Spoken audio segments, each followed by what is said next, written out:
Ever since the War of the Bounty Hunters comic crossover event began and Qi'ra revealed herself as the leader of Crimson Dawn, I've had a lot of people asking me what that means for the future of Star Wars storytelling, specifically the Book of Boba Fett. That makes sense. Boba Fett is central to both stories. Now that the War of the Bounty Hunters is over, is there anything from the comics that I think will become relevant in the next live-action Star Wars series? Yes, there is, but probably not in super obvious ways. The question I've seen asked most is, will Qi'ra be back in live action? Probably not, at least not in the Book of Boba Fett. I mean, never say never, but I seriously doubt it.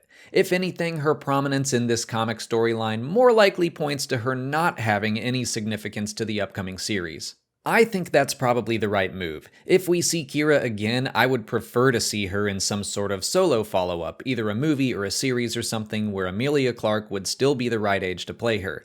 I still think that is a possibility, but I do think that her appearance in a comic story so late in the timeline is a signal that she probably won't be appearing in live action in that same era.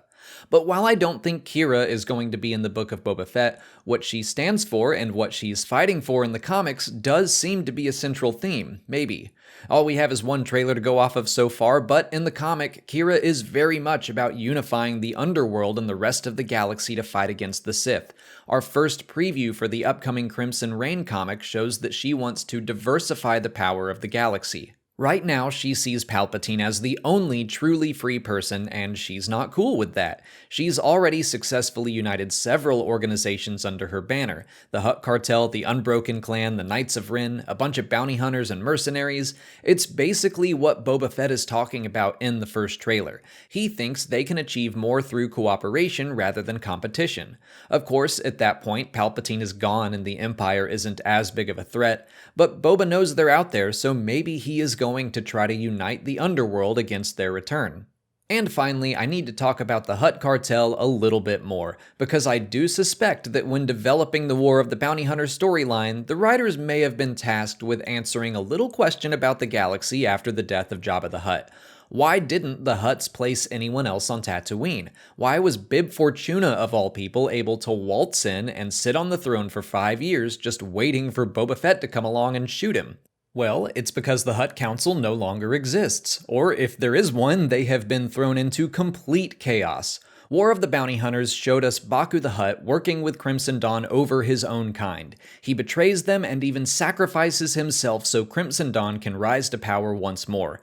Jabba is the sole survivor of the Hutt Council by the time of Return of the Jedi, and of course he winds up dead. So whatever exists of the Hutt Council around the time of the Book of Boba Fett is probably not going to be all that powerful.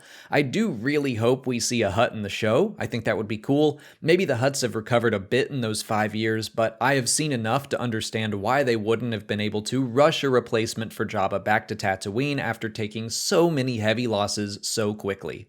But those are the most important aspects of War of the Bounty Hunters I see that could play into the story of the Book of Boba Fett. Nothing overt, but definitely some potential thematic overlap. If you haven't already, please like this video, subscribe to the channel for all of our Book of Boba Fett coverage, follow us on TikTok, Twitter, Instagram, and Facebook, and consider checking out our Patreon page where we'll have even more Book of Boba Fett stuff when the series releases, like audio commentaries and episode reactions. As always, thanks for watching, and may the Force be with you.